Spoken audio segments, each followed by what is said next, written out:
modern state. And the CIA, MI5, all of them slept it. And they've been playing catch-up ever since. U.S. policy towards Iran, U.S. policy towards Iraq is catch-up policy.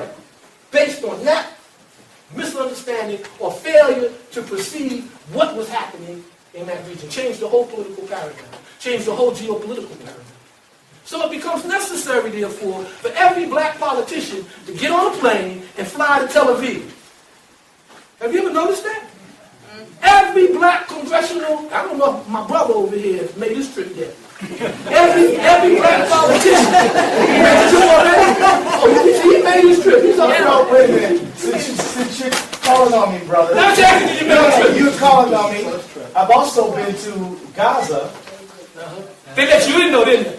Well, you know, would it be better if I didn't go in? Yeah. Okay, so you don't want me to go to Gaza. So you actually No, I'm telling you, you know why I tell you it would have been better if you didn't go? The people I talked to wanted me there, wanted me to bring The their people story in back. Gaza want everybody here. So why shouldn't I go to try to bring their story Nobody back? said you shouldn't go. You said it would have been better if I didn't get in. That's what you said. No, I said if I didn't go. No, you said it would have been better if I didn't get in. I said, well, do you want a semantic thing? Okay, fine. It would have been better if you didn't get in. Now, if it would have been good if you went and you didn't get in. Well, I'm glad I did go, and I'm going back. Well, I know you go back, and I know you get in. Well, you know, I mean, you know, the thing is, man, is that if you've been, I remember sitting down with you when I was a law student about 20 years ago. Oh, and this is what happened? And, you know what? I'm not taking it personally. I'm taking it. I'm only joking. Hey, I'm only adding some humor. okay. And so I'm taking it seriously, not personally. And so look, there's a lot of things I would like to say, to I think bring another perspective to the one you just given. But tonight's your night, so I'm just not going to do that. Every night's my night. Well, and so I mean, you can feel free. It doesn't. I mean, that's what. Well, no. I think folks here would be interested in hearing that themselves. Well, because you see, the problem, the situation here is the reason why I mentioned you, and it wasn't personal. It wasn't personal at all. The reason why I mentioned it is because when we understand how the opposition works. Yeah. A lot of time the opposition works by preparing the way with people who have good intentions and that they know have no power. And now that you may have had the best of intentions. So think it through, brother. So what you're saying is working to change this system with good intentions is ultimately a futile thing to do. I mean, you've made a lot of good critiques. I think is that a question that you're asking me? That statement right there is working to change the system with good intentions is what was the final part? You're saying that's futile? You're saying that we should just not engage? I mean, no, that's not the alternative to that. You made a statement. You asked me, was working to change the system with good intentions futile? Yes. Well, I don't agree with that. And so, I think that you lead people down a path where they feel that nothing's going to... You said once you know something, you either have to do something about it or you have to admit you don't care. That's wrong. People know that there's something going on, but they don't feel they have the power to do anything about it. It's not a matter of not caring. It's a matter of not feeling the power to do it. And so, So you feel that you're empowering people? I feel that I'm trying to do the best I can with what I have. And so look, but I don't know. I mean, think about you, man. You haven't brought about socialist nirvana in America either. I'm not a socialist. Well, whatever kind of world you're trying to bring about. And I've never tried to bring about socialism. Let me be clear about my motives here. Right. My motives are very simple. Ain't nothing complicated about me. I don't like oppressors. I don't like exploiters. Wait a minute, let me finish. I don't like time. Wait a minute. I'm coming. Right. I don't like time. I don't like oppressors. That's why I spent 19 years in prison. I didn't spend 19 years in prison because I felt that I had good intentions and I was going to try to change the system. I know the nature of tyrants. I know the nature of oppressors. It's right there in history books. I know their nature. You will not change them with good intentions. The only way I'm not trying to change them. No, wait a minute. No, you have to get rid of them. And the only way you're going to get rid of them is really pure and simple. You got to knock them out the box. And not by voting. You ain't going to get them out the box by voting. You're going to get another Obama. Don't tell me that this Negro that became president, that promised these people all of this bullshit, had good intentions, and now he was supposed to suffer consequences. Don't tell me that. Don't tell me that. Because that would be a lie. That would be a lie. So what I'm trying to say to you, my opposition, the way I deal with this, the way I deal with tyrants and oppressors, I speak out directly to them. I challenge them directly. And if they want to get physical, I get with that too. Okay? So it's all, that's what it's all about. Because don't think that those 19 years that I had in prison, that them crackers couldn't have murdered me anytime they felt like it. They could have did that. They could have bumped me right off. But they didn't. I'm here talking to you. And why do you think that is? Is that a question to me? Yeah. Why do I think... How do you think I wound up in this place talking to you at this moment in time? Is that a cosmic question? Or You can take it as a cosmic, and it's subjective, it's an ontological question. Well, here's a cosmic about it. Well, here's how I answer your question. First of all, much of the critique that you have, I'm not here to dispute. But I think that at the end of the day, if all you have is a complaint, it doesn't lead to I just explained to people here that the only way we can begin, the only way... No. I was sitting here listening to you. You kept up with You know what? I'm not up here. I'm out. No. I know what people are thinking, but it's not. I know it's not that. I'm saying just finish what you're saying. No. Okay. So how much do I get a moment to talk, or you? Go ahead. Finish what you're saying. Well, first of all, let me just start off with the first thing. One of the first things you said, which is that the reason that Obama is in there is because he's more white than black. No, that's not what I said. Well, he had more in common. He had more in common with whites than blacks. What about this? What about this reason?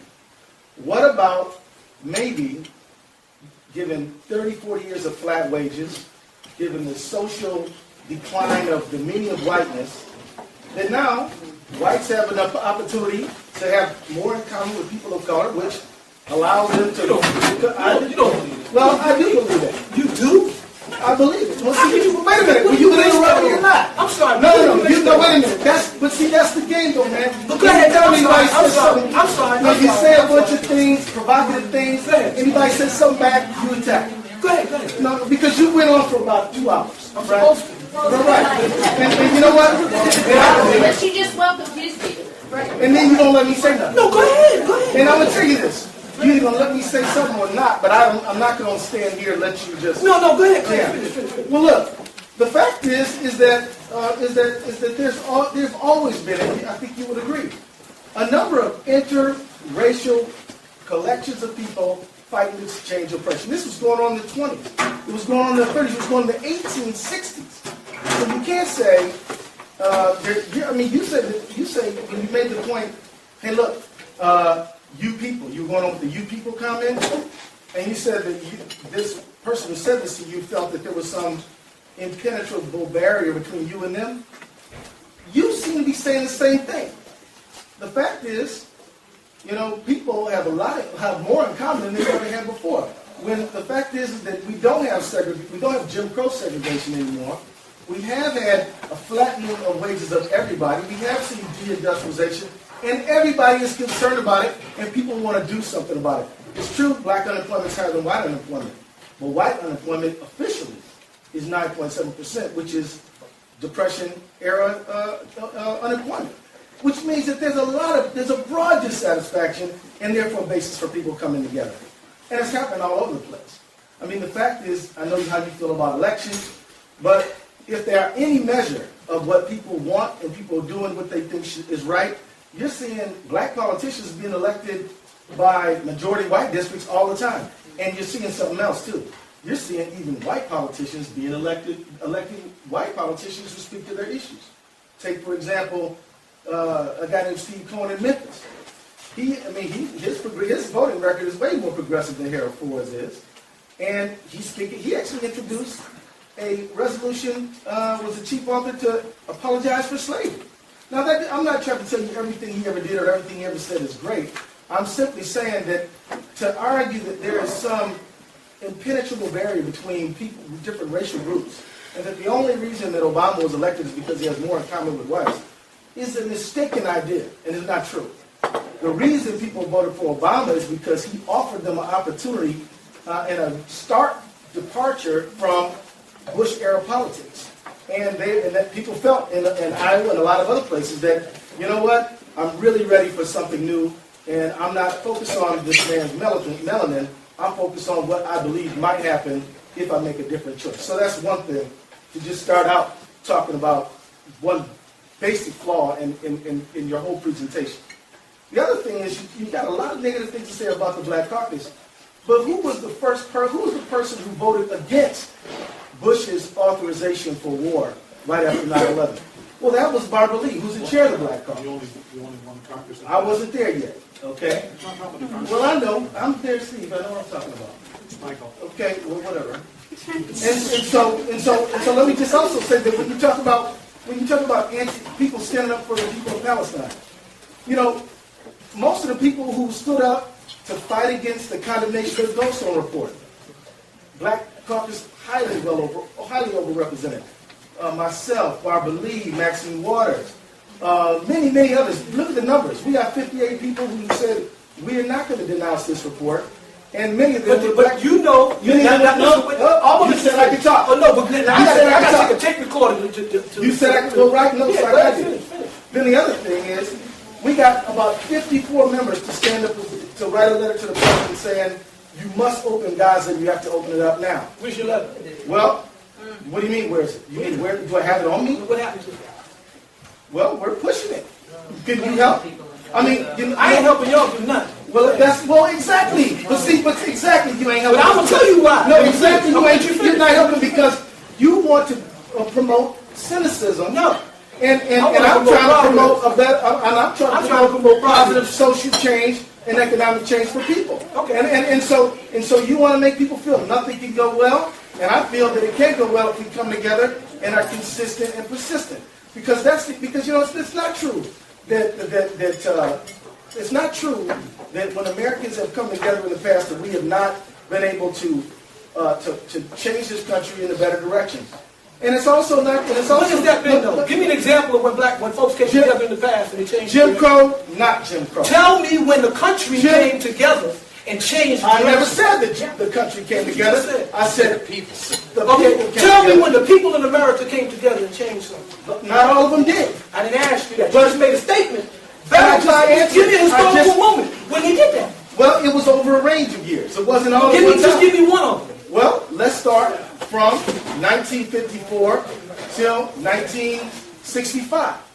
And that's supposed to be a period when people in America came together to change something. When some people in America came together and changed the country, right? Now, I don't even think you could deny that we're better off without Jim Crow, right? I don't even think you would say that, would you? Are you going to say that Jim Crow would be better if we still had it? Or what would you say? That's not the issue. Well, it is in part the issue. Here's why it is. But first of all, let me tell you why it's part of the issue. Let me tell you why. Brother, let me tell you why I think it is at least in part the issue. Then I'm going to be quiet. You can finish your comment. Because you correctly identify American foreign policy as a very dangerous thing for the people of the world. I think you're right about that. In fact, I think that if we come together and we put up a strong opposition to this imperialist... Who's we? Well, the people in this room, for example. Oh, okay, that's cool. Right? And more than just this room. Way more than just this room. Gotta have more than this room. Right. But people who would rather be a part of humanity than above it. You know, and I think there's a lot of Americans who want to see the world that change that way, who want to reach out across the water, who want to reach out and internationally. But if you just say that everything sucks and everything's bad and nothing ever can happen, then you know what? Then we will capitulate with the system and the worst elements of it. But if we believe, and if people like you would use your voice to say, you know what we need to do is not just buy canned goods for the next storm, but actually organize to really oppose. Let's start with Gaza, but then the whole policy over there. Maybe we could get ourselves together, but the movement, in my opinion, stays on the margin. And because it stays on the margin, we don't ever reach into issues of power to really make the changes that I think we can make. So, I'm going to tell you honestly, I just came to listen tonight, and if you wouldn't have been signifying on me, I wouldn't have said a word. I signified on you so you would say a word. And I'm glad you did jump out there. So now, I got one more thing to say. What about Mamiya? because I that Baptist minister in No, I got one more thing to say. What about Mamiya? Mamiya Abu Jamal. Yes.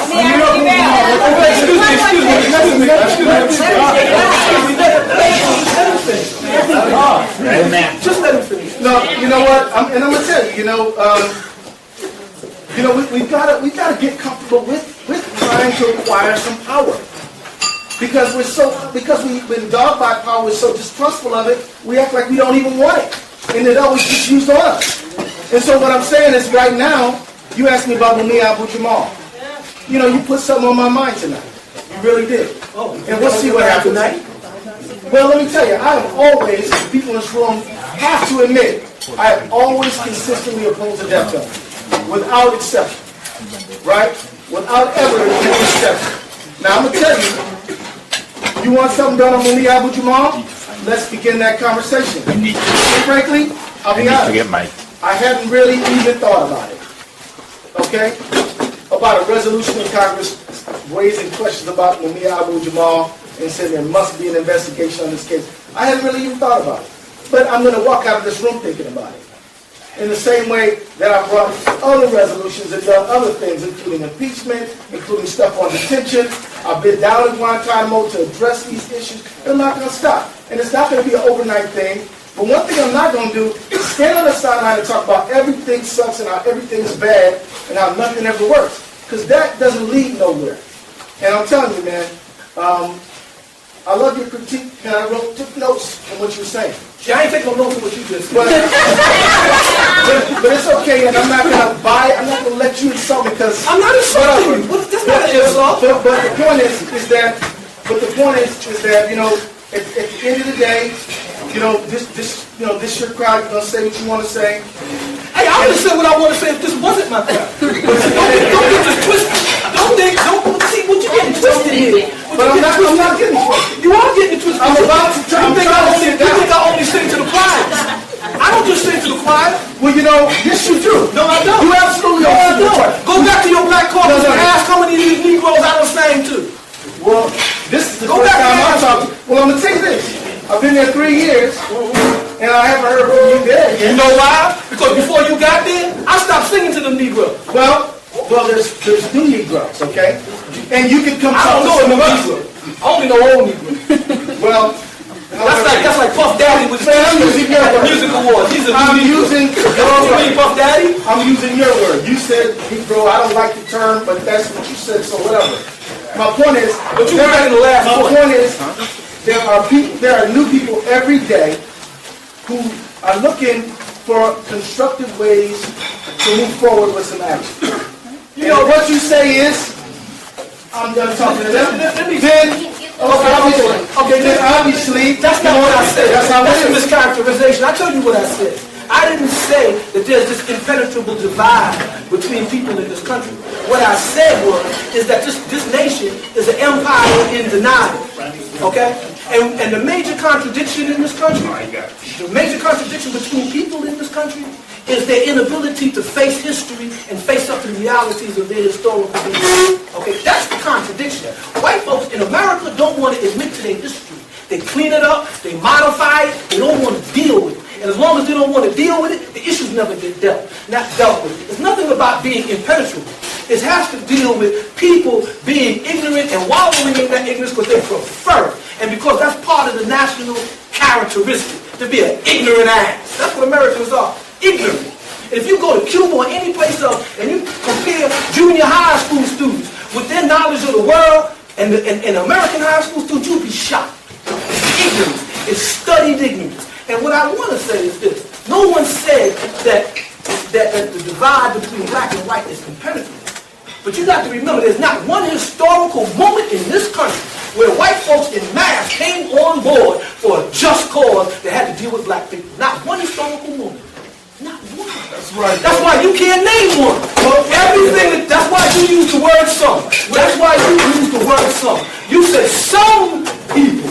And those some people are some of the same people that's in jail right now as political prisoners. Those are the some people. The same ones.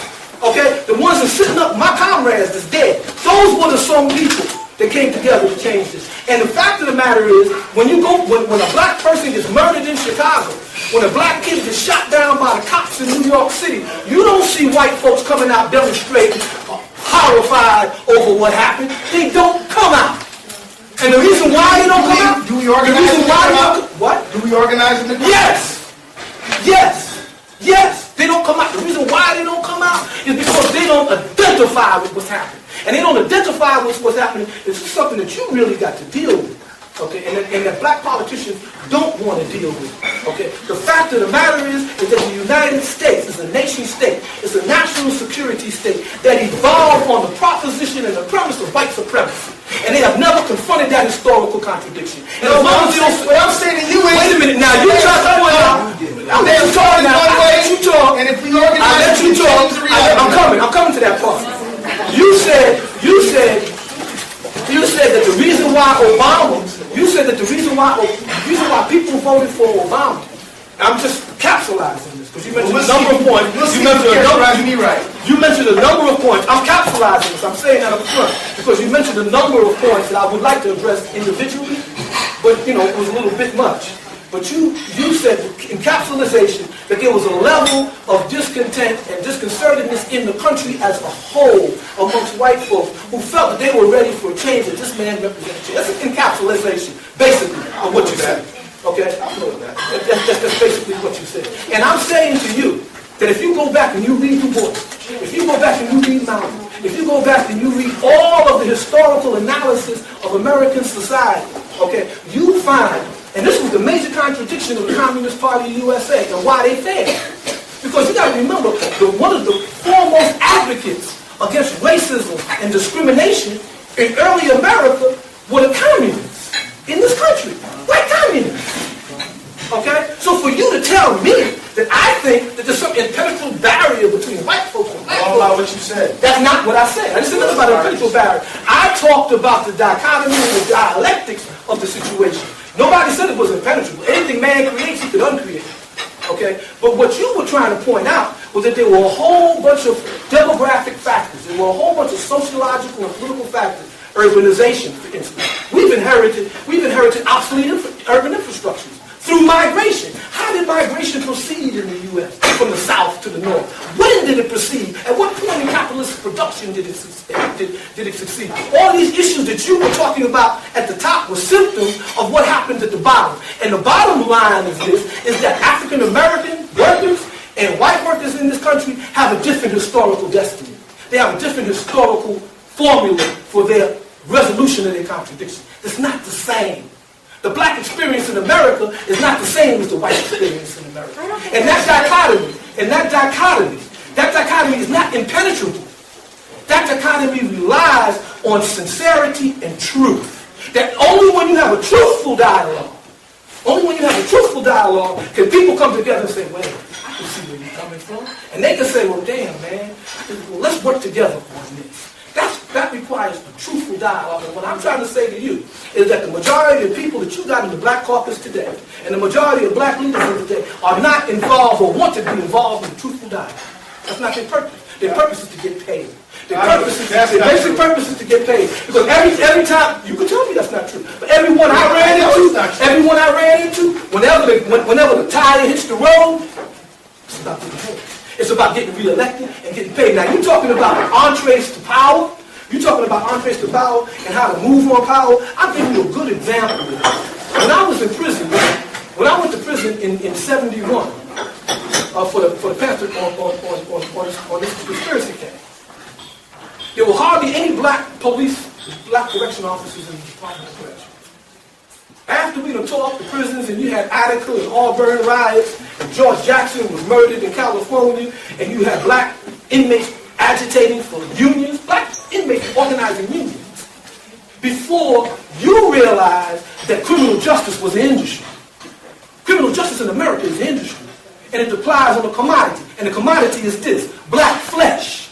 Okay? Before there was these correction officers, there was these white correction officers. That's all the guys was up there. Then he started getting all these black correction officers in after Adam.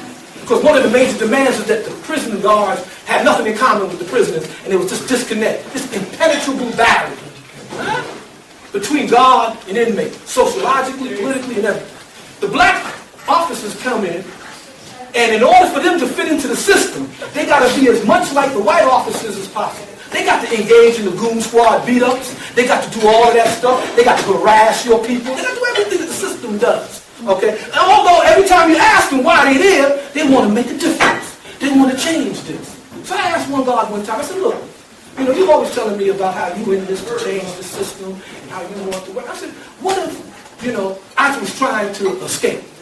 And there was nothing between me and freedom but you and your gun and that tower. Would you shoot me? You know what he told me? What do you think he told me? You wouldn't tell a story unless it had a certain outcome. Now I'm asking you, what do you think the answer would be? Man, it's your story, tell it. The answer was, and he was in a dilemma. But this guy is a genuinely nice guy. This dude ain't no evil person that was in this thing, you know, to glory over people being locked up. This wasn't a guy like that. So this was a guy that was, you know, kind of thoughtful. I said, so would you shoot me? You know what he said? He said, if my job didn't depend on it, no.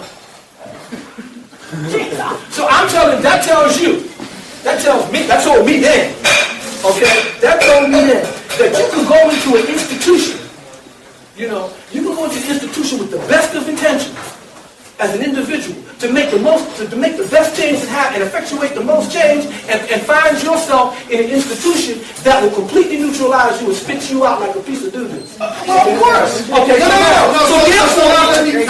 wait, but I'll let you talk now. I want to conclude because this was your 30 seconds. Your point was, 30 seconds when I finish the point. Your point was, you get 30. Your point was, okay, that we should be involved in the process of empowerment. That we should try to get involved in the process of empowerment from the inside, you understand, in order to facilitate change. And I'm saying that the system relies on you having that idea that you go inside of it and change it, and it will change you before it will change. And the change was not Martin Luther King inside the system. It will change America. And you've got a point when you say that there's a lot of us who organize on the outside are really afraid of the authority or the position of power. Then once we get power, we won't know what to do with it. It's easy for us to sit outside and throw stones, but once you get inside, you have to make decisions. It's a different can of worms.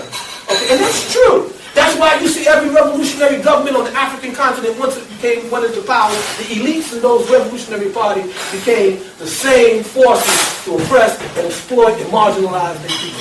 ANC, PAIGC, FRELIMO, all of them organizations are now parties of the institutional powers in those countries. And if you go talk to those people in Mozambique, in South Africa, you find out that nothing has significantly changed in their lives from these people. Why? Because a nation lives in the community of nations. Okay? No matter what your intentions are, when you came into power, if you came into power as a revolutionary movement, once you became a nation state, you had to deal with all the other nation states of the world. And that means that a lot of your radical ideas had to change. That means you had to administer power a certain way. Nelson Mandela didn't go from prison to president by accident. He went from prison to president by design. And he was meeting, and Nelson will tell you this, he was meeting with the financiers of Europe a year and a half, 18 months before he got out of prison. So what I'm trying to say to you is that your role in the Congress, your intentions may be, as you stated, your intentions may be to work inside of this system and with people who have common interests and better the lives of these folks through trying to bring through those sincere legislations and those sincere policies that will address people's needs. That's what you basically are there for. You're not there to get paid, to get rich. That's what you're saying. Fine, I hear it. But I'm saying the system needs you inside to do that in order to do what it's doing. That the real way the change comes in this country is not from within. The real way the change came in this country historically has been from without. And the real way is been from people organizing from without. It is, you don't leave an opportunity to work power on the table. What I'm talking about is a mass movement. Nuremberg. What I'm talking about is That's what they said. what I'm talking about in Nuremberg. is a mass movement. I am talking about, not, I don't believe you can change an institution from within by yourself. Of course you cannot do that. Of course that institution will work on you like sand works on a stone. And over time, if you don't have a mass movement driving, you're connected with it. You just answered your own question. Well, what I'm saying is you say only without. I'm not saying only within. I'm saying that there is a ton of things that you left out that are important to know, and that if all you do is tell people that, you know, the revolutionary movement gets in power, then becomes just like the institution that tried to overcome. But there's a reason for that. Then my answer to you is, what are we going to do about it? Okay, There will be. you want me to answer that question? Go, please do. What we do about it.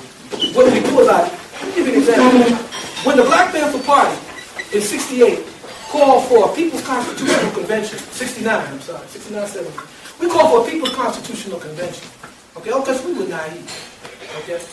Because at that particular historical moment, you had a massive anti-war movement in the United States. Okay? White kids were going to Canada to avoid the draft. It was this massive anti-war sentiment in the United States. Over 65% of the people in the U.S. was against the Vietnam War. Okay? At the same time, you had the Black Power movement, the Black Civil Rights movement, which was causing massive social change and upheaval in the country. So you had this historical moment, okay, where the Panther Party said, well, damn, let's get all of the progressive people in the country together and go for a constitutional convention. Let's ratify a progressive outline for a constitution. Take this back to our local constituency and see if we can work on this constitutional measure to change the Constitution in ways that reflected the needs of people at that particular point in history. White people, yellow people, brown people, all of these folks. If you know anything about the history of the Black Panther Party, you know that the initiative, and that's where my ideology began with, you know that we never talked about inseparability of racism. You know that. The Rainbow Coalition, the idea, the notion of Rainbow Coalition came from the Black Panther Party, not Jesse Jackson. That's why I'm surprised you. So therefore for you to misconstrue what I'm saying I to was see. surprised to hear you say what you said, because I know that. Well, if you knew that, then you knew what I was saying wasn't that. Maybe you changed. Maybe I changed. Yeah. I don't think so. I think that if I change, everybody changes. I think if I change, if anything, I've become more radical. But what I'm trying to point out here is that when we look at the Voting Rights Act, the Voting Rights Act didn't occur from within. It didn't occur from within. It came from without. You see? None of these things, none of these historical changes that you cited came about as a result of the goodwill of people inside of government. It didn't come about because of that. I don't mean to interrupt. I just need to let folks know before people start reading the math numbers. We did not quite cover the cost of food tonight. A lot of people breached finance or didn't pay. So I realized that it was $5 or if you whatever you can do. If you could throw a little bit more in there, that would be really appreciated because. Just remember when you bring up Umia in the Black Caucus. What's that? No, I'm telling you, brother. When you bring up Umia in the Black Caucus, don't be surprised if everybody look at you like you're crazy. Everybody in there knows about Umia. I'll get word back to you. I'm sure you will. Give Bobby Rush my regards. Don't forget the pony up, you guys. Not only that, please don't leave.